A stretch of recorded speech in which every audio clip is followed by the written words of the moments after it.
With this lesson, we move into the material from the main textbooks from the class. And so we'll begin by talking about Native North American Indian Indigenous people. The title of this lesson itself is supposed to reflect a bit of a conundrum in language, in that none of these terms really do accurately describe the diversity of cultural as well as creative traditions that were, and histories that were in the continents that we now call Americas at the time of contact. And with this awareness of not only a linguistic bias and historical bias, that several different scholars have emerged as leading voices on the creativity of America's indigenous peoples, and have done so with the highest intent in mind. In other words, to give voice to peoples who previously have been voiceless. And a challenge in this generation and beyond of indigenous and other artists is to become the voices for their own generations.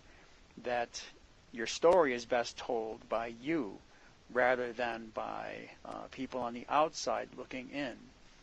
So this lesson also deals with perceptions, and as you recall in the very first lesson, you got a philosophical overview, and in this lesson you'll be getting, you might say, a logical overview as we look at the ologies in the ways that the study of, when we talk about ology, the study of native peoples and their creative traditions of North America. Which means that we have to confront Eurocentric notions. I introduced this concept earlier in the term, where we realized that Eurocentrism actually sees Europe at the center of world events, with European norms or Euro-American norms at the center of world events, and all other ideas are compared with those and judged against them. And we have to understand that even in writing art history, as it was coming out of the Renaissance in Italy, that early art history as it's written has a distinct European bias to it. It's being written by Europeans, and it has a very strong Italian bias, by the way. And that is the nature of scholarly works. It's the nature of academe. As I mentioned earlier in the term, that we are products of an education. We're products of a nation. And so we unavoidably see the world through those lenses. So as we are going to be visiting different artistic traditions in different cultural regions throughout the semester, that I'm reminding us once again that the language that's often used, and sometimes even the comparative terminologies that are used, were not used by the peoples from the traditions of which we are speaking. So we are at best doing this analysis with 20/20 hindsight, particularly because this class really only covers from pre-contact to what we would call reservation period, which would be somewhere around the 1870s or 1880s is the way I will define it. So we are looking at Indian arts, therefore, as historical narratives.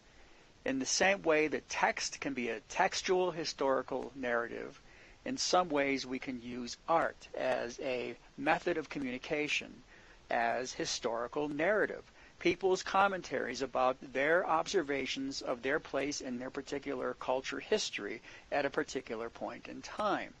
Now typically, when you are reading texts about native or Indian or indigenous traditions, you'll see that things will be broken into two periods, which will be prehistoric and historic, or pre-contact and contact. I mentioned this. This is a revisitation of concepts that were introduced earlier, with the remembrance that this idea of prehistory can actually be misleading, because there can be an almost subtle assumption that tribal peoples did not record history. What we have to understand is different peoples encode history differently.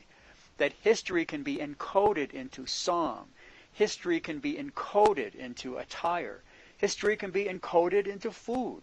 It can be encoded into dance. It can be encoded into different objects. It does not always have to be written down.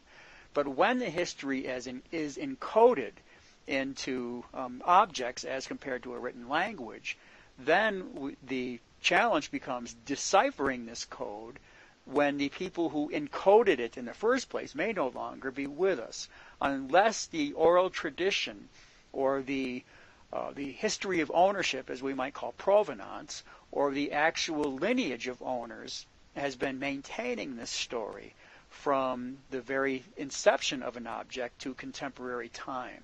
So unless it was written down, we're depending upon the memories or the constant oral traditions of people to bring these histories forward. Otherwise, they're not lost because they're embedded in the objects, but there may no longer be someone who can interpret them as accurately as they would have been interpreted in the day the various objects were made. So what really, when we talk about history or recording history, we have to understand that the recording of history itself actually privileges moments of change.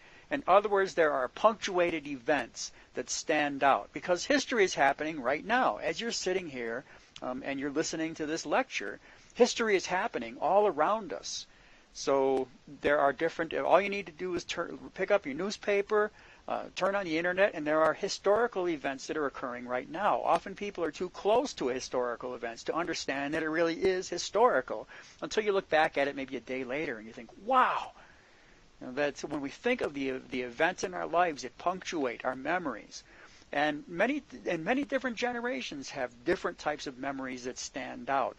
If we look at the things that stand out, they often be moments of incredible joy, of incredible turmoil, or incredible trauma.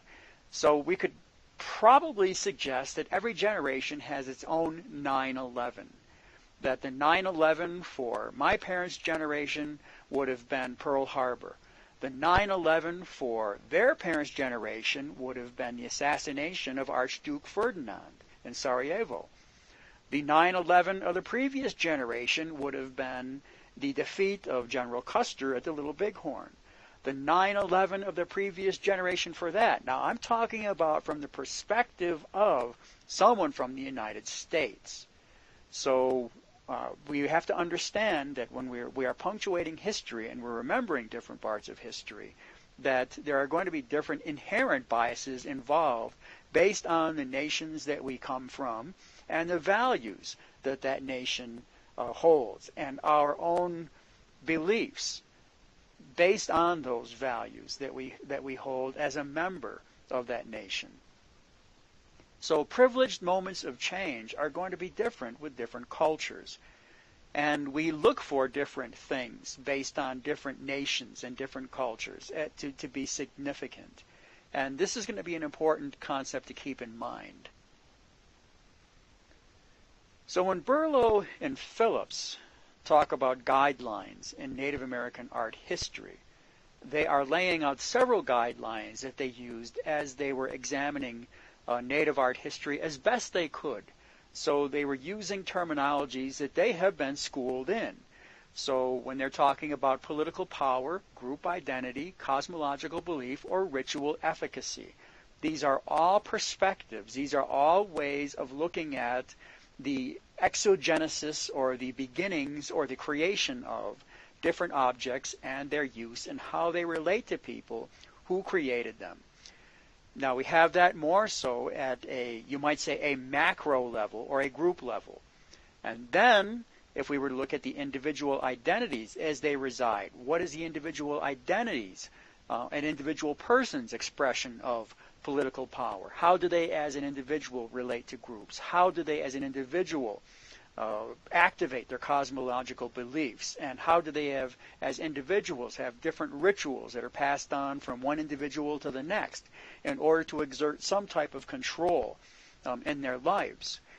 And then how does this change as a result of perceptions of gender and changing perceptions of gender as a result of contact with other peoples, which could lead through to colonialism as well as tourism, and then what we might call post-colonialism or postmodernism, if we were to use other terms from art movements. And then how do we, with this as an initial foundation, start to replace this single Eurocentric or Euro-American view of history with a view of multiple art histories in what we will now call North America, because we've been talking about countries and traditions south of, in essence, Arizona, Texas, and California, and New Mexico. So as we move into the more northern regions, how do we start to expand these multiple art histories based on the cultural regions that we'll be talking about? Art history courses and American Indian or Native American art history courses are typically taught what I believe is from a perspective of memorization rather than thinking. At an introductory level, one of the things that you'd find in many other art courses is that you are shown a vast number of images and are expected to memorize details about those images. And it is my assertion that that type of education is more of an indoctrination rather than an education, in that the concepts that you are being expected to memorize about the images are very often nationalistic and refer to different biases as they emerge in art history. So I am making my bias known right out front, and my bias is against memorization. My bias is more for thinking as well as interpretation and reinterpretation of different works, different artistic traditions, based on our different cultural perspectives, our national perspectives, and our historical perspectives. So in this class, you're not memorizing objects, but what I do expect is thinking. And that means that because the objects you can look up, you have a database from the American Museum of Natural History. And we'll talk about that notion in just a moment, the Natural History Museum. But the databases are out there. They're available for you to see. The challenge in really effectively analyzing art history is to analyze it critically, not memorize it. So you're not going to be memorizing images from this class. What you are being asked to do is to think. So the first question we pose as we foray into this dangerous territory of critical thought: what is art? Berlow and Phillips address it as they lay out the very basic foundation of what they construe to be art based on their own artistic and cultural training, is that art refers to an object whose form is elaborated to provide visual and tactile pleasure and to enhance its rhetorical power as a visual representation. Now, what this means then, because you may not know, for example, what tactile means. You may not know what rhetorical power is. But when Berlow and Phillips are talking about art and the way that they have selected art objects then, is they have an object that has been created in such a way that someone who is looking at it as well as the maker experiences pleasure as they see it or as they touch it. And that the object's form itself is a way of representing ideas, a visual representation of ideas. And it might be visual representation of rhetorical power as an idea. Rhetoric itself actually talks about the science of argumentation. And so rhetorical power is making a statement, and statements made visual. So the objects themselves are physical manifestations, physical representations of cultural ideas. And when we look at them, we experience not only visual, but and through our use of them, and that's the tactile part, we experience pleasure and we activate memory. So this is the Berlow and Phillips and an explanation of their definition of art. And as you're going through the American Museum of Natural History database, try to think about this idea that something that you're looking at goes beyond dimensions and media and tribe. But what ideas are actually being represented? And how would that person who is within that culture experience the different sensory dynamics, and whether it be sight, whether it be touch, whether it be smell even? What is it they may be experiencing, or the people who are around this creator of this object, how are they experiencing it? As a representation of culture, spirituality, and the like. So, what is an artist then? An artist is someone who has a practiced skill in achieving the control over materials and the regularity of form and pattern that are necessary preconditions for the evocation of aesthetic responses. Now you might be saying to yourself, what the hell does that mean? That's why I say it's a good idea to buy a dictionary. Always have a dictionary on hand, because language is an important tool, and it is access to power. When we can communicate effectively, we are in some ways able to control the world around us. So when you've got practice, skill in achieving the control over the materials, it means that you have a technical skill, you've learned the proper techniques, and as well as learned the properties of the media with which you are working. For example, practice skill in working oil paint is going to be very different than working with watercolor, for example, or working with acrylic. They require different skills. So someone has the control over the materials, the media that they're working, but they also have mastery over when they're talking about regularity of form and pattern, then the different artistic traditions have different what we call stylistic conventions, socially agreed upon ways or culturally agreed upon ways of representing certain ideas. So we start to see different styles that exist within different tribes. And then within that, you have individual variations on that same style.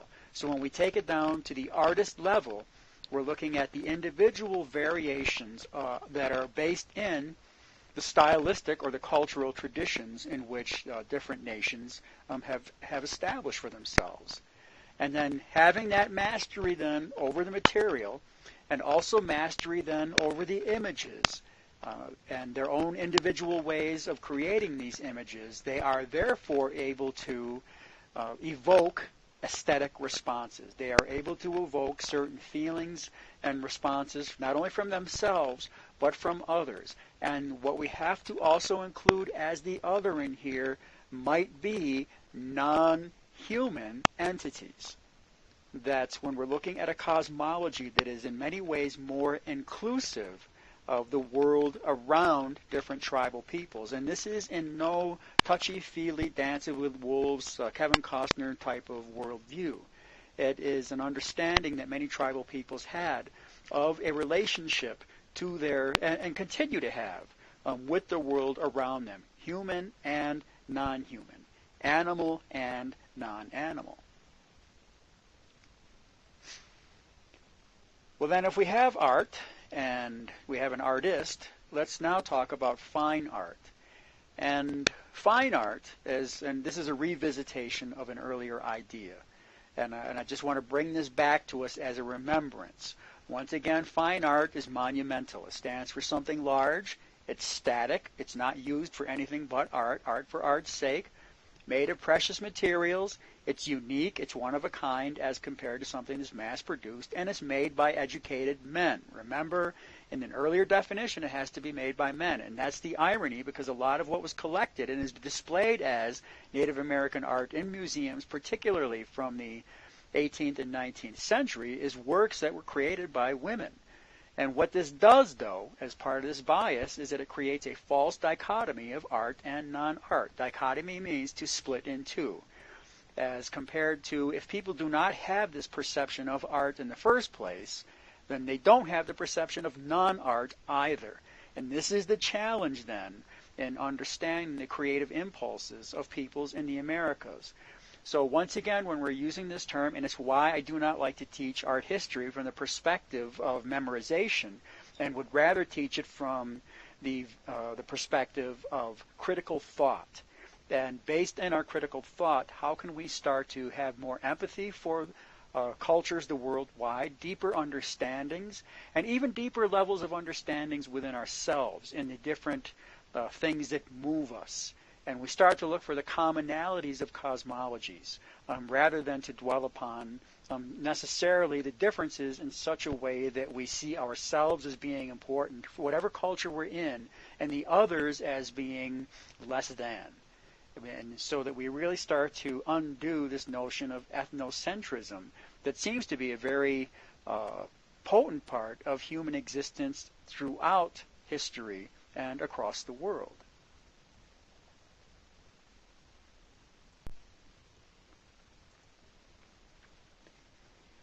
Janet Berlow and Ruth Phillips are two art historians and indeed even art anthropologists who are part of what would be considered probably a second wave of feminist scholars. Now, feminism itself having unfolded in several waves. And the second wave after the first, where the first tended to be a bit more militant and a little bit more of taking something back and elevating the status or equalizing a status between males and females. In the second wave of feminism, it was more or less developing the critical thought, the critical theory of feminism, and understanding that it's actually quite sad that we even have to have a term such as feminist, because it means that it's different from what was already existing. And this is part of their own educational background. And so that as they were moving through college, they were looking at a very, why is it that when we learn about works out of the 17th century, we rarely hear about women? And that goes back to that definition of fine art and who could create art. And that it isn't like that way the world over throughout history. That it is, once again, a very Eurocentric idea. And so, but it's not just in Europe, it's in other parts of the world too, depending on the way that men and women, or males and females, were valued or devalued by the cultures in which they reside. And coming out of this tradition, a cultural tradition, that when Phillips and Berlow are looking at art, they're looking for the voice that hasn't been articulated necessarily. So they are going to pay attention in particular, and I would suggest first and foremost then is the role of gender in the creation of art. And it's a very important issue when you look at the writings of Berlow as well as Phillips.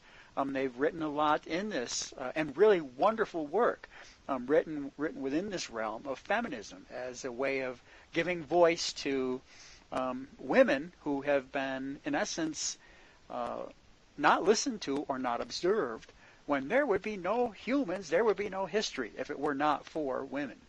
So it's and it is also ironic that in European history, the time you hear about women is usually when it's some angry woman starting a war.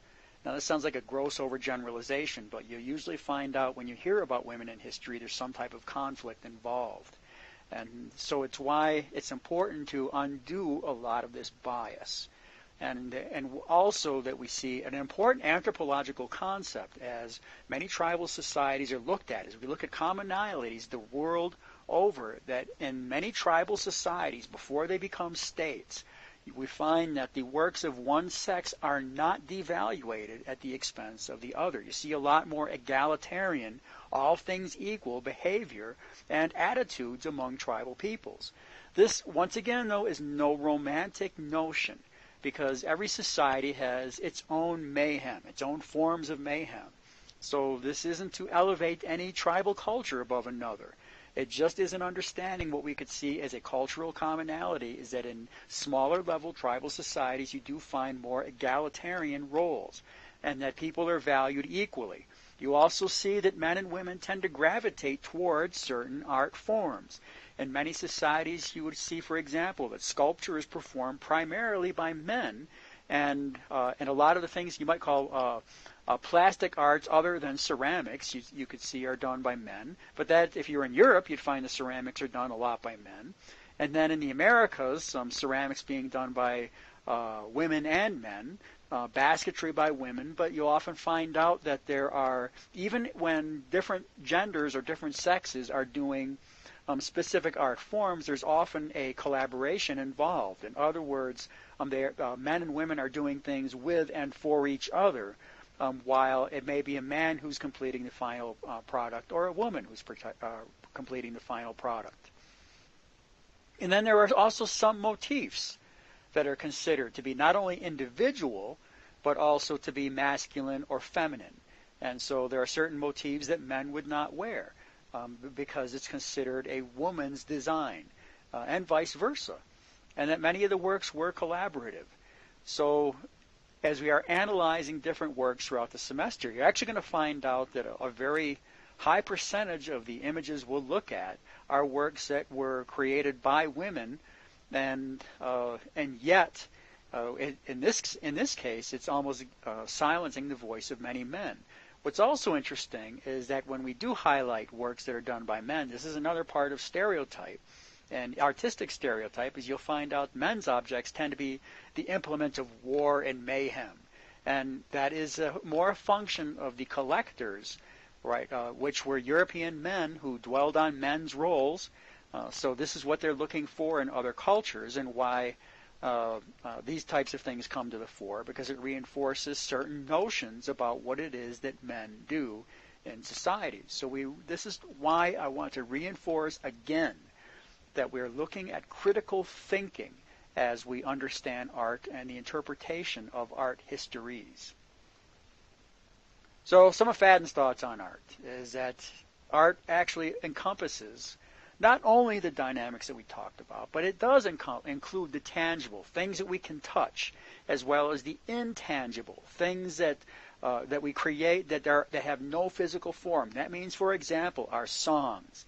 And so we have the tangible as well as intangible expressions of our individual as well as our cultural ideas. And then our art itself includes aesthetic systems that are multisensory, that we go beyond just as Berlow and Phillips talked about, that gives a tactile or a visual sense of pleasure. We are expanding this to being much more multisensory. So we include not just sight and the visual, touch and the tactile, but sound, taste, smell, and God forbid we're going to include intuition, premonition, vision, and emotion. And when I say vision, I'm talking about dreamlike states, which are hinted at by Berlow and Phillips in their text, as well as David Penny in his. So we're going to be much more inclusive in these concepts as we include them as part of aesthetic system. So how have creative works been perceived by non-natives?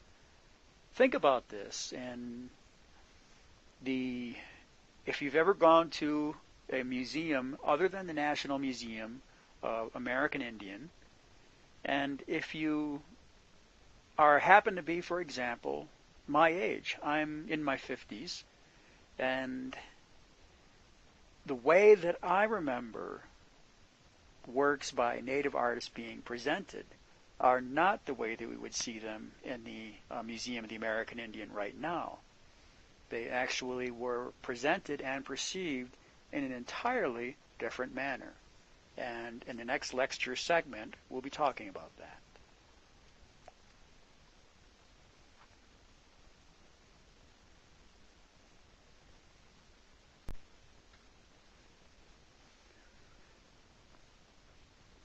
So how have the works been perceived by non-natives from the outside looking in, from the anthropological, sociological, archaeological perspectives? That for a good amount of time, the perceptions were the works of tribal peoples as being artifact.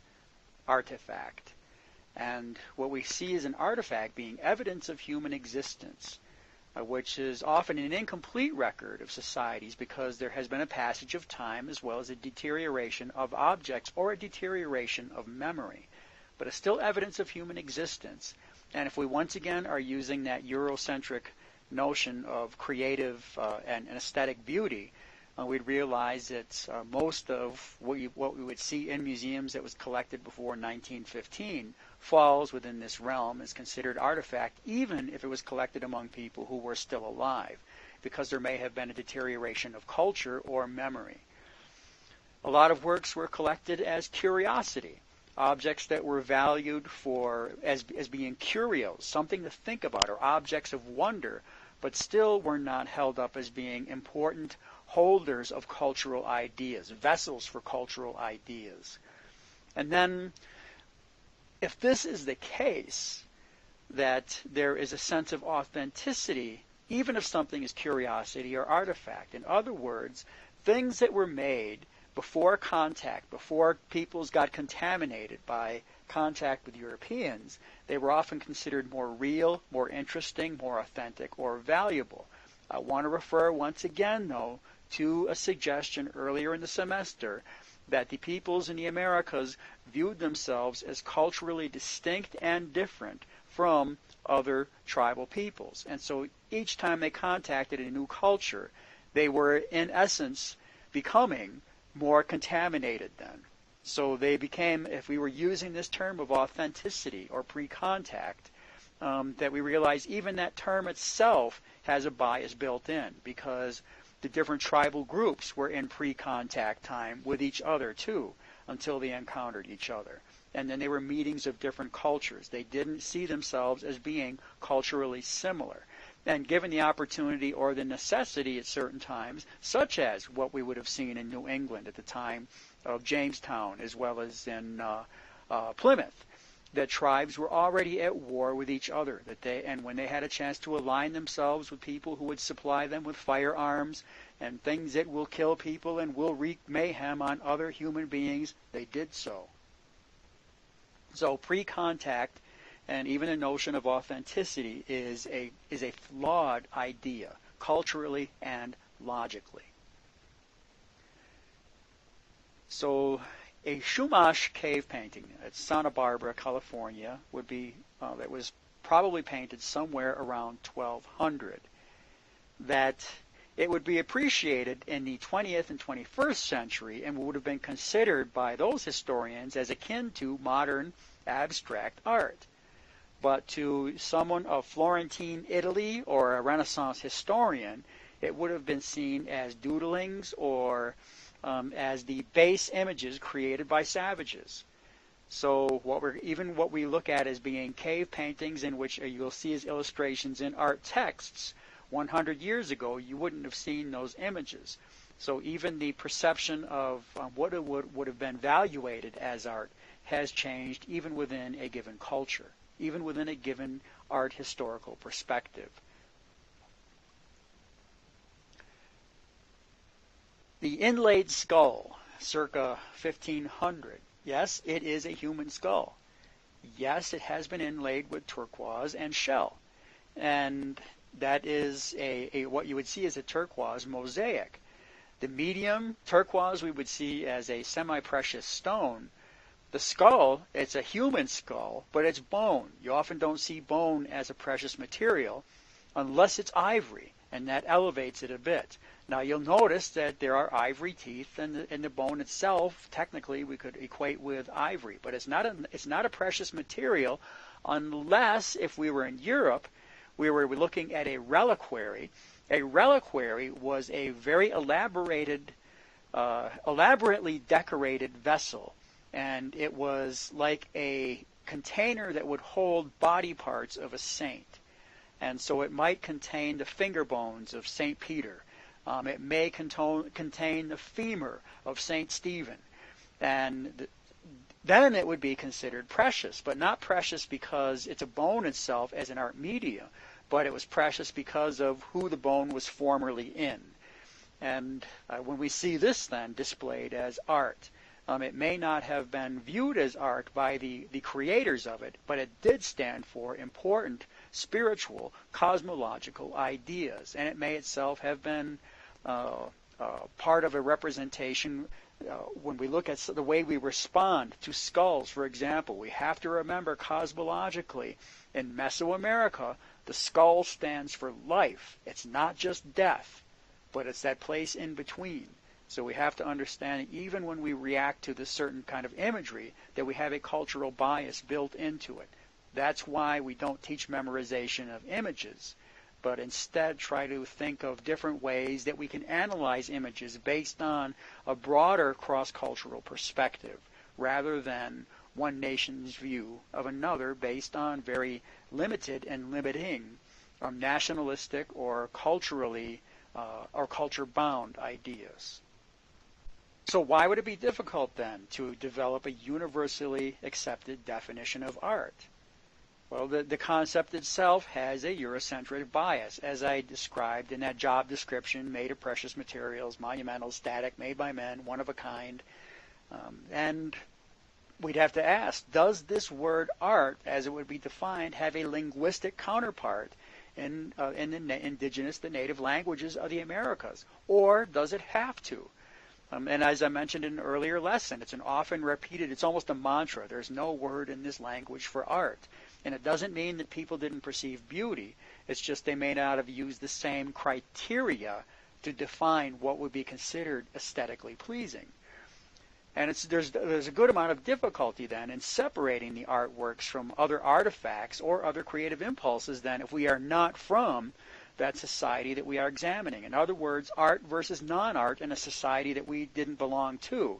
We may have difficulty understanding what something is created as art, such as that skull that you just looked at in a previous image. So did the maker of that object view the work as art, or was it representative of an important spiritual, cosmological idea, or was it part of an important ritual, non-art practice? Museums, to some degree, also have affected perceptions of creative works of different tribal peoples. That in the earlier part of the century, and this refers also to my childhood, that most of the collections that you would see of American Indian work were either in natural history or ethnology museums, not in art museums unless it was modern art media, such as painting. And it's a very subtle message then when you're walking through. I remember a museum in Albany where I would see the mastodon diorama with Indians in it, and then Indians in a cornfield, but getting no sense of contemporary tribal existence. So it's as if people are literally frozen with that mastodon in the past. Also, ways that museums may have perpetuated or contributed to people as being almost part of natural history rather than having their own history as human beings is that many works were collected with a notion of cultural evolution or vanishing Indian models in mind. And I'll talk about those concepts in just a little bit. That there's less information that was available about those objects because it's collected as part of what was called also salvage anthropology or salvage archaeology. In other words, you want to collect all you can from this tribe before they vanishes, and you may not get a lot of time to record what the objects were, who the makers were. Then you're left with the objects and the media, but you may not have the cultural context. So there might not be as much information that was available about the objects, or the tribe may already have been dead and it was being excavated or even looted from different areas. And I just talked about that notion, what I call museumification, where many native peoples are often portrayed in dioramic ways rather than dynamic. Dioramic being frozen in time, frozen in position, rather than dynamic, a constantly changing, moving history. It's interesting when you would look at these types of presentations, you would never think of seeing a stuffed Picasso standing in front of a painting. I'm talking about a stuffed dummy or a mannequin of Picasso standing in his living room with his paintbrush on a Picasso painting. Yet you'll see many tribal peoples presented in that way. And then some of the works until the 20th century weren't intended for museum display. So what we see is this museumification, where static has become, or was, the long-standing presentation method of tribal peoples rather than dynamic and changing.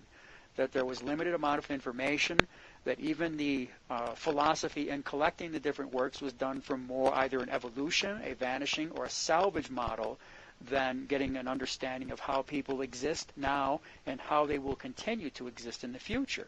And that's another thing about museums, as well as perceptions of history. People tend to see museums as where you look at things from the past, rather the way that you visualize where you can be. People often study about history as something that occurred in the past, rather than our own participation in history and how we shape history, how we create a future through the forces that we set in motion with conscious thought and conscious action today.